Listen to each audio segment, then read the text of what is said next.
Welcome students. Today we are going to see the last concept of your second module, that is TCP congestion control, and this is also a very important concept of your computer network subject, and this concept also carries 10 marks of question in your exam. Moving towards your next slide, you can see TCP congestion control, and also we used to call it as AIMD. What is the full form of this? I'll let you know now. Before that, we should understand what is the approach of this TCP congestion control. So here, the sender can increase the sending rate until packet loss occurs, then decrease sending rate on loss event.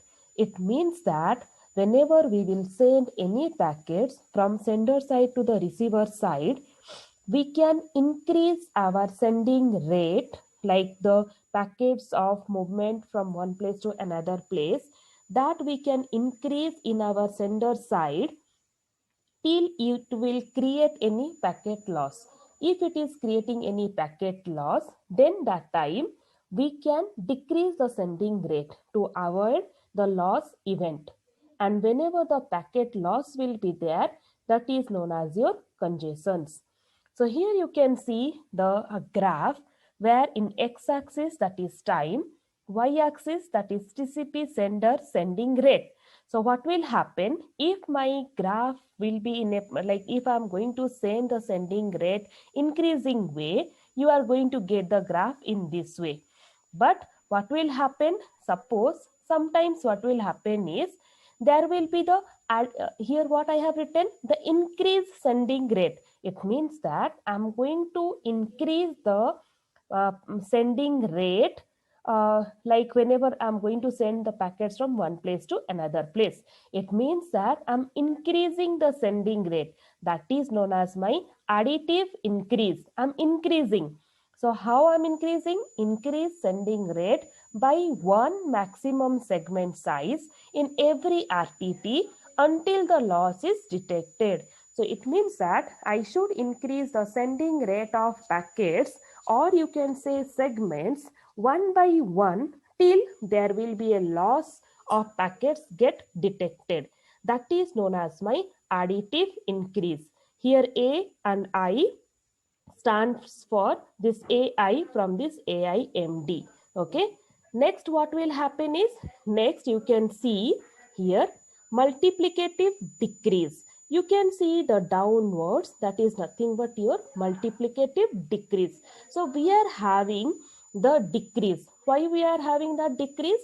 Cut sending rate in half at each loss event. What will happen? First, it will start sending the packets in an incrementing way. Once it will find out the packet loss, it will just stop this. Okay.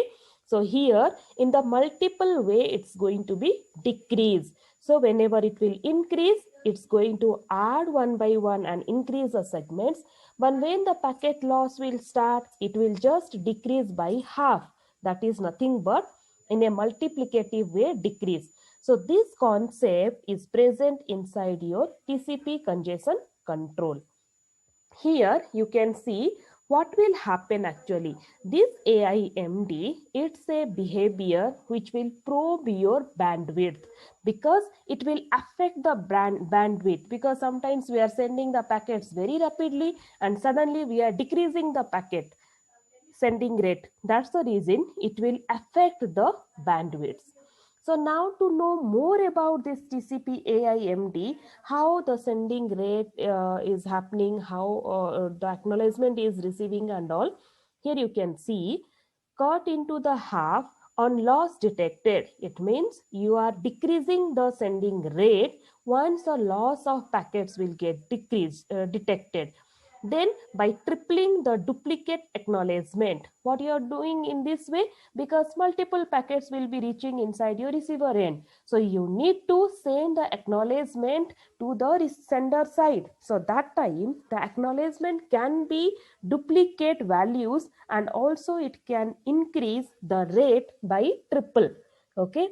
So whenever you are suddenly making it to the half of your like a sending rate, but the receiver will not come to know that you have made it half. So what will it will do? It will keep on sending the acknowledgement. So that moment, the duplicacy of acknowledgement will get received by your sender side. And also what it will do, the one maximum segment size, when the loss is detected, the time out will be there. It means that there will, whenever there will be like one segment, like maximum segment size, once it will stop, the time whatever we have been allotted to send one segment, that also will get reduced, because we have detected the packet loss. So we are decreasing the segment. So as we are decreasing the segment, the time period also will get reduced. Once it will get reduced, we cannot, we like that will fall into your multiplicative decrease way. Next, what it is going to do? It is known as your a distributed asynchronous algorithm, which is also used for your congested flow rates network. It means that this AIMD concept of your TCP is being used for your optimization of congested flow rates network. It means again, it will find out, or it will optimize that when to send the packets more and when it has to make it as decrease. So that things and all, this is a algorithm where it is going to control all these things like the congestions of your flow rates. And also it will have the desirable stability properties. How it is going to work out, you can see over here.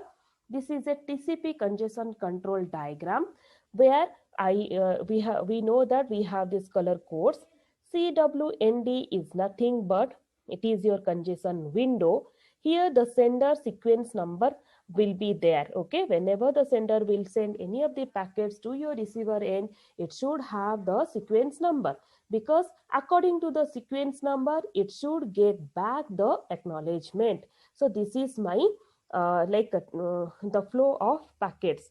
So now what happened? The green color mark, whatever you are seeing, that is my last byte acknowledged packet. It means the previous green color, all these things has been already acknowledged, means received properly in your receiver side. So the last green mark you can see, that is my last byte which has been acknowledged properly. What is this yellow color mark?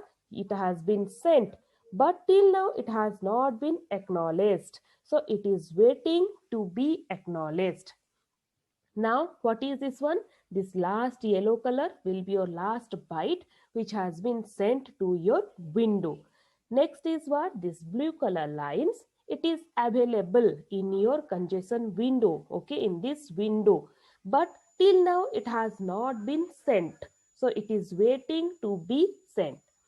So what is happening? How you are going to calculate the transmission rate? So whenever you are going to calculate the transmission rate, you should remember we should calculate in our sender side also, and we should calculate the transmission rate in our receiver side also. So always the sender side will have one formula and the receiver side also will have one more formula. So what will be the formula for your sender side? So the transmission rate will be last byte sent. Which one? The last byte sent, but it is not acknowledged. Okay. Which one that is? This yellow color last one. This value minus the last value acknowledged. This one. So from here to here, it has to be less than equal to your congestion window. That is the formula for your transmission rate. Because from here we will come to know that till which sequence number our packets has been acknowledged and till which sequence number our last byte has been sent. So it has to be inside the congestion window. That's the reason it has to be less than equal to.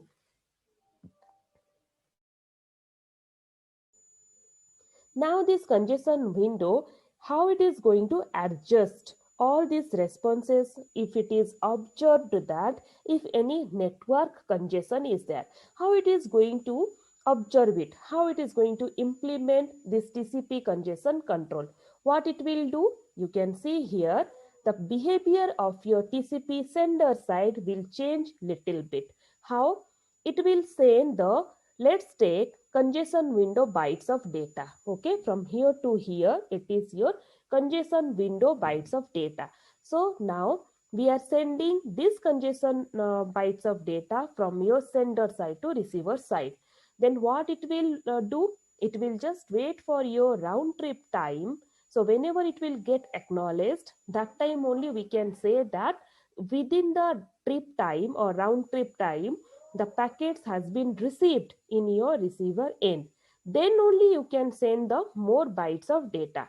So it means that the TCP rate, the transmission rate, will be always equal to the average equal to of your congestion window, the bytes of data, divided by your transmission rate, divided by your round trip time. Okay, so this answer has to come in terms of your bytes per second. So in the question paper, you need to see that if the question is here in megabytes or kilobytes, so you need to transfer all these terms into the proper like unit. So here you can see it is bytes. And if the round trip time is in milliseconds or anything else, you need to convert it to into seconds. Then only you are going to get your transmission TCP rate of your sender side. So now what's the final formula we got? TCP rate will be average equal to congestion window, the number of bytes, the whole and sole number of bytes divided by your round trip time. So that is known as your TCP rate, this formula. Next, let's start with the TCP slow start, how we are going to calculate.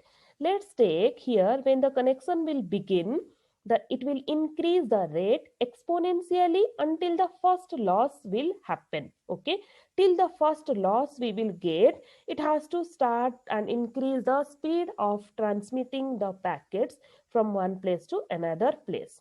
Let's take the congestion window is equal to 1 maximum segment. Okay, sequence again, it is going to have double the congestion window in every round trip time. Then do the incrementation of your congestion window once you are going to receive the acknowledgement. How it is going to happen? One segment has been sent, received within the time period, then no problem here. Okay, because you sent the segment, you received. So next what you are going to do?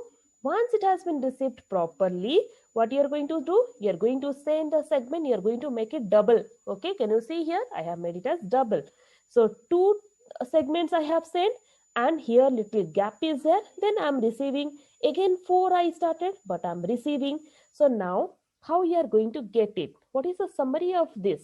The summary will be, initially the rate will be very slow, because one by one if you will send the segments, maybe your time it will take more. But once you will ramp up all your segments, you can see the exponential rate will be very fast, because you will get all the segments clearly in your with the acknowledgement in your sender side. So this is nothing but just to see if one segment we are sending, we are receiving the acknowledgement within the time period, and if we are sending two segments, again four, again 8 segments, you can receive all the segments till the first loss will happen. You can receive all this acknowledgement properly. Next, moving towards the next slide, you can see how from the slow start, how you can avoid these congestions. So the question can be, when should the exponential increase switch to the linear? You can see the graph over here.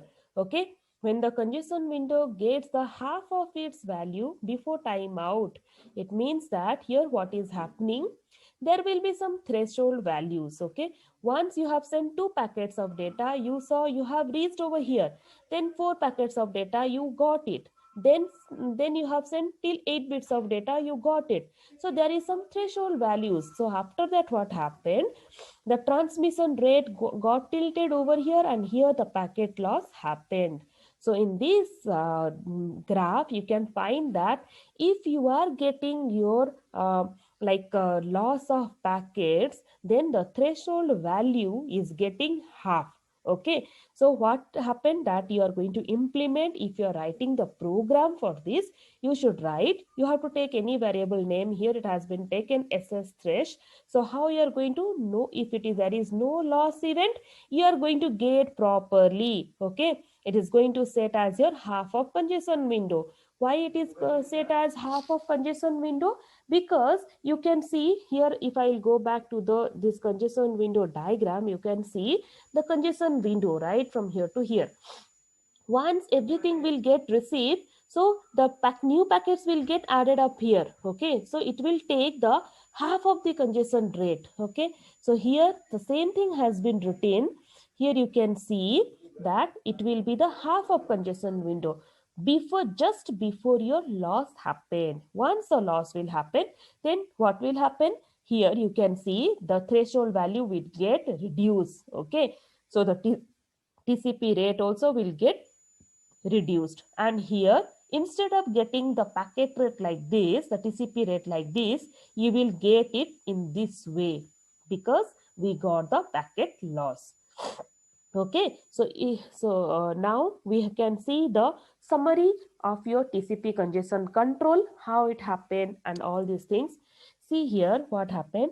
First you are going to start it. Okay, once you will start, that time the congestion window will be some segments, the threshold value will be there, then some acknowledgement value will be there. Okay, so if you are getting any duplicate acknowledgement value, this is for your program, that you remember.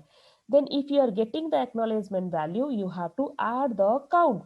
And if you are getting new acknowledgement value, what you are going to do, you have to keep all your acknowledgement count, like first initially you have to declare it as your 0, then congestion window also you have to add with your new segment size. Okay, then only you can get your new acknowledgement.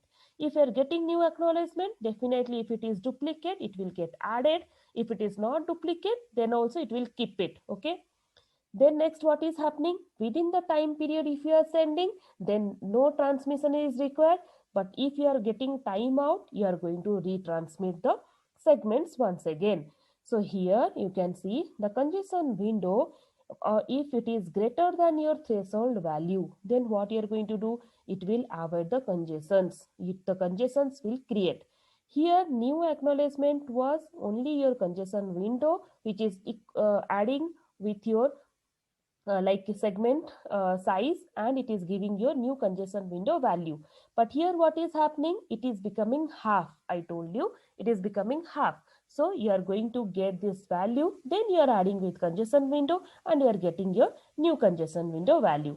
All these things, if it is happening within the time period, then no problem. If it is happening without the time period, you are going to send it back to start once again. So this is all these things you are going to retransmit if your time out. Then what is happening in the next case, if suppose you are getting some acknowledgement value more, then you need to make your congestion window half, because it will create the threshold value. You should have the threshold value, then you are going to add that value. If the duplicate acknowledgement value is 3, then you are going to add 3 with the threshold value to calculate your congestion window. Because acknowledgement count is nothing but, once you are getting your one packet, for one packet one acknowledgement will get generated. If you have got 3, then definitely 3 more it should be the congestion window size. That's the reason we are adding this threshold value with 3 to get the new congestion window value. So once it will be there like this, if you are getting, and if you want to recover how many duplicate acknowledgement values are there, what you are going to do, there is a concept of your first recovery. You have to put it and you have to write the duplicate acknowledgement value. If you are getting, then you have to avoid all these things, and you should add only your congestion window with your segment sequence, whatever we have written over here. Okay, then you are going to transmit the new segments. Suppose it will not have any of the duplicate acknowledgement. If the duplicate acknowledgement is 0, you can see over here, if it is 0, and the same thing if it is got here, then what to do, Now we can find out that the congestion window will be equals to your threshold value. So we are going to send it back to your congestion avoidance. So in this way, the circular process of your TCP congestion control will move very fast. Here also same thing, you can see if it will be timeout, then you are going to make it as half, and you are going to, because you have to decrease your sending rate. That's what AIMD theory has says. So you are going to make it as additive increment, otherwise you have to make it as multiplicative decrement. So here what happened? Multiplicative decrement it is happening. So threshold value will be equals to half of your congestion window, and it's going to send it back to your slow start.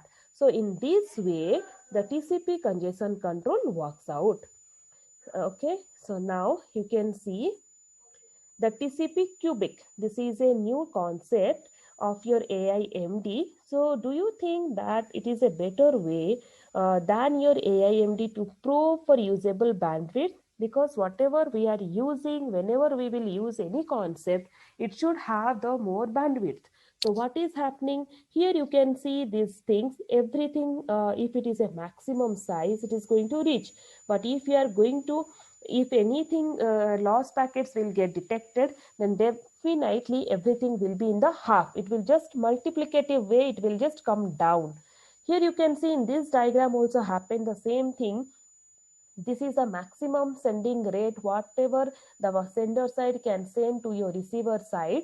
Okay, and once it will get the packet loss detected, definitely it will become the half, so that the graph will come down suddenly. You can see suddenly, then again sending rate increased, it has gone to the top level, again it has become the down. So this can, in this way the graph will be. Okay, so this is the TCP cubic concept of your congestion state.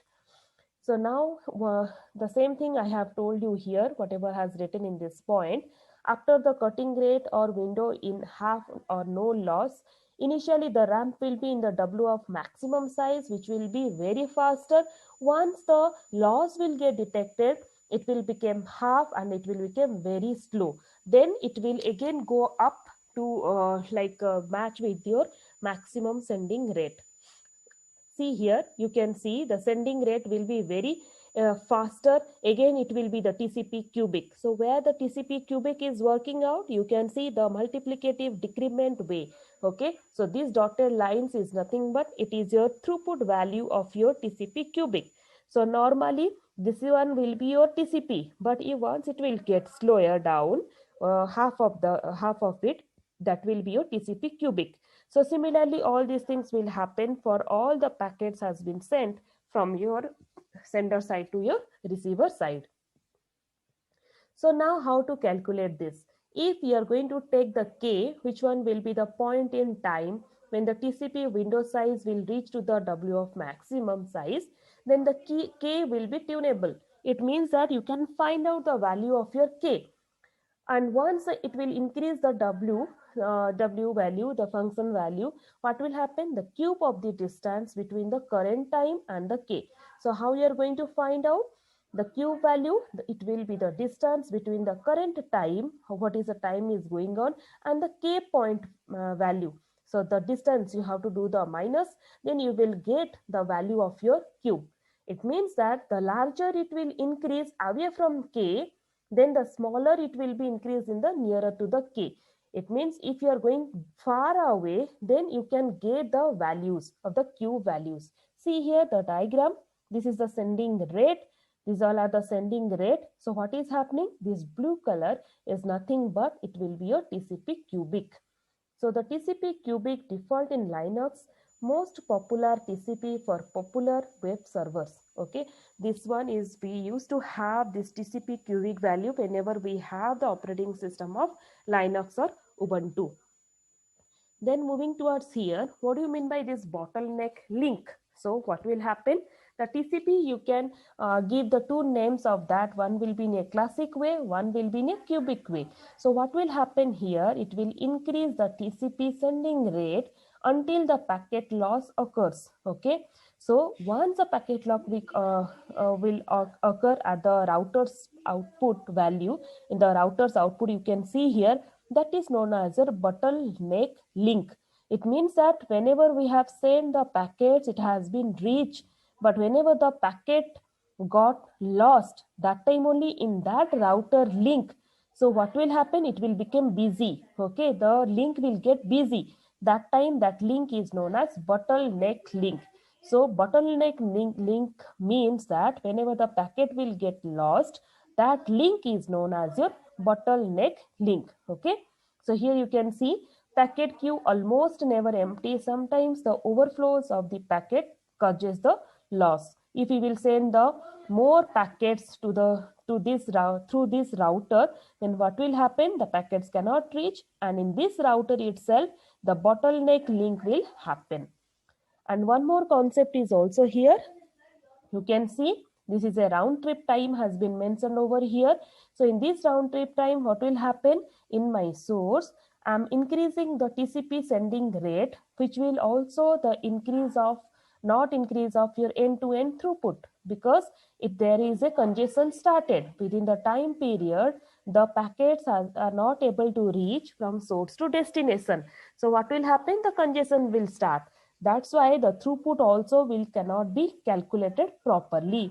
So it will increase the TCP sending rate, will increase the round trip time. It will take more time to reach the packets from one place to another place. So now what is the goal? What you are going to do? You need to keep the end-to-end pipe just full, but not fuller. It means that you have to keep it full. But if you will overload it, then definitely the packet loss will start. So you should not do all these things, and also it will take more round trip time. So we should avoid this bottleneck link concept. Here you can see what is happening in this delay based TCP congestion control. Once you are keeping the sender and receiver pipe just full enough, okay, so you can measure your RTT while sending the packets from one place to another place. If you will make it fuller, then you cannot avoid your delays or buffering. So what you should do, just you need to just full it, don't make it as fuller. So what is the approach, delay based approach? The round trip time has to be minimum. So it is known as a minimum observed round trip time. So you can get this minimum round trip time if the link will be uncongested. If the path is uncongested, then you can get the minimum round trip time. Okay, and what will be the like congestion window formula? That time it will be the congestion window divided by RTT minimum. So this is my uncongested throughput for my congestion window. So the throughput will be congestion window divided by RTT of minimum. Okay. So this is the formula. The measured throughput will be number of bytes sent in the last RTT interval divided by RTT measured. Okay. So here what is happening? If the measured throughput will be very close with your uncongested throughput, then the congestion window will be linear. If it will be very far, then what will happen? It will decrease the congestion window. Here one more concept is there, that is delay based TCP congestion control. In that control itself, what will happen? It will the congestion control without inducing or forcing the loss of packets, how it is going to keep the delay low. So the number of deployed TCP, it will take the delay based approach. Okay, how many numbers of packets you have been deployed towards your TCP, that will only gets calculated in this delay based congestion control. So here what will happen, you need to calculate this, okay, by using this backbone network. So here the explicit congestion notifications will be there, which will be assisted with your network assisted. You know already this kind of diagrams where the source and destinations will be there. So by the network routers, you are going to send all the packets from one place to another place, and there is a policy to determine the marking chosen by the network operators. Here in this network, who will be the operator?